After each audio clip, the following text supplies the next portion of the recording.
کہ ایک اہل سنت کی خاتون زاہدان کی رہنے والی، اس کا بچہ گونگا تھا. اس نے شیعہ خاتون کو کہا کہ میرا بچہ لا علاج ہے. میں ہر ڈاکٹر کے پاس گیا لیکن علاج نہیں ہو رہا. اس شیعہ خاتون نے کہا چلیے ہمارے پاس ایک ڈاکٹر ہے جو آپ کا علاج کرے گا. یہ ان کو جمکران لے گئے. کہا 2 رکعت نماز امام زمانہ پڑھو جس میں اياک نعبد واياک نستعین 100 مرتبہ اور ذکر رکوع 7 مرتبہ، ذکر سجدہ 7 مرتبہ. آپ نے بھی پڑھی ہوگی 15 شعبان کو. فرمایا 2 رکعت نماز پڑھو، اس کے بعد سجدے میں جاؤ اور 100 مرتبہ ذکر صلوات کرو. یہ خاتون کہتی ہے میں نے یہی کیا، سجدے میں جا کر 100 مرتبہ ذکر صلوات کیا. اب میری آنکھ لگ گئی، مجھے نیند آ گئی. خواب کے عالم میں کیا دیکھتی ہوں، پورے جمکران میں مجمع لگا ہے، بھیڑ لگی ہے. اس مجمع کے بیچ میں ایک نورانی چہرہ ہے. میں سمجھ گئی یہ وہی ہے جو میرا مسئلہ حل کرے گا، یہ وہی ہے جو میری مشکل کو حل کرے گا. لیکن میں بات کرنا چاہتی تھی، جیسے میری زبان پر تالے لگ گئے. میں بات کرنا چاہتی تھی لیکن پورا وجود میرا کانپ رہا تھا. کیسے بات کروں؟ ایک عجیب ہیبت میرے وجود پہ طاری ہو گئی. ایک مرتبہ اس شخص نے مڑ کر دیکھا کہ چہرہ چاند کی طرح چمک رہا تھا. انہوں نے کہا خاتون اپنے بیٹے کی شفا کے لیے آئی ہو؟ میں نے کہا مولا شفا کے لیے آئی ہوں. کہ تم نے نماز پڑھی؟ میں نے کہا مولا نماز پڑھی. کہ دوبارہ نماز پڑھو. کیا کرو؟ دوبارہ نماز پڑھو. میں نے کہا مولا ایک دفعہ پڑھی. کہ دوبارہ پڑھو. کہ جیسے میری آنکھ کھلی میں نے وضو کیا، 2 رکعت نماز پڑھی، اب سجدے میں گئی. اس کا فلسفہ سمجھیے. فرمایا جب پہلے نماز پڑھی تھی تو شک تھا. ہماری دعائیں کیوں نہیں قبول ہوتی؟ ہم کربلا جاتے ہیں، شک میں دعا کرتے ہیں. دعا کرنے کے اپنے آداب ہیں. اگر مجھے وقت ملا اگلی مجلسوں میں آداب دعا بتاؤں کہ دعا کرنے کا طریقہ، دعا کرنے کے آداب ہیں. جب دعا کرو تو کیسے کرو؟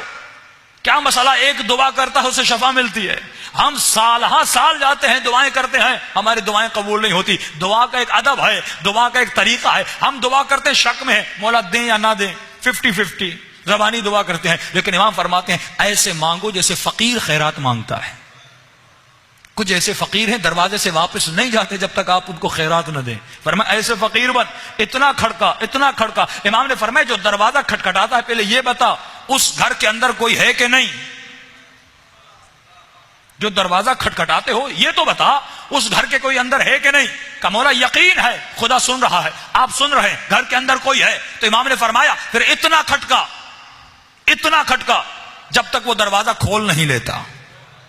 جب گھر کے کوئی اندر ہے تو یقیناً دیر یا سویر تمہارے دروازہ کھولے گا. امام فرماتا ایسے مانگ، یقین کر کے مانگ. اسی لیے میں زور دیتا ہوں آپ پر کہ عزیزان محترم اپنی روحانیت کو اتنا بڑھائیے کہ اہل بیت کی کم از کم زندگی میں 1 مرتبہ زیارت ہو جائے. جب زیارت اہل بیت ہو جائے گی اس کا مطلب آپ کو یقین پیدا ہو جائے گا.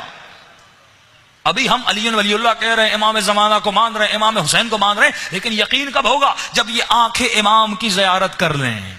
جب یہ آنکھیں وجود انور امام زمانہ یا امام حسین یا مولا علی یا رسول خدا کو دیکھ لے، کم از کم کسی کو دیکھیں تو صحیح تاکہ یقین اور مقام اطمینان پیدا ہو جائے. کیوں حضرت ابراہیم نے کہا اے خدا مجھے زندہ کر کے دکھا؟ کیوں امام کے صاحب نے کہا کہ مولا ہم دیکھنا چاہتے ہیں آپ کس طرح مردوں کو زندہ کرتے ہیں. لیطمئن قلبی، تاکہ قلب مطمئن ہو جائے. تو اطمینان قلب کے لیے ضروری ہے کم از کم زندگی میں 1 مرتبہ بھی اپنے مولا کی زیارت ہو جائے تاکہ یقین ہو جائے. فرمایا اس کو شک تھا. امام نے کہا دوبارہ نماز پڑھ. کیونکہ اب جب دوبارہ پڑھا اس نے خواب میں دیکھ لیا کہ کوئی ہے سننے والا، کوئی ہے مجھ سے باتیں کرنے والا، کوئی ہے میرے درد اور تکلیف اور مصیبتوں کو سننے والا جس کے ساتھ میں اپنی مصیبت بانٹوں. 1 مرتبہ نیند سے اٹھی، وضو کیا، جب دوبارہ نماز پڑھی. اب یہ خاتون کہتی ہے اب جب میں سجدے میں گئی میں نے 100 مرتبہ صلوات پڑھی، بس آخری صلوات کے قریب تھی. 1 مرتبہ میرے بچے نے مجھے اٹھایا، اماں اٹھیے مجھے پیاس لگی ہے، مجھے بھوک لگی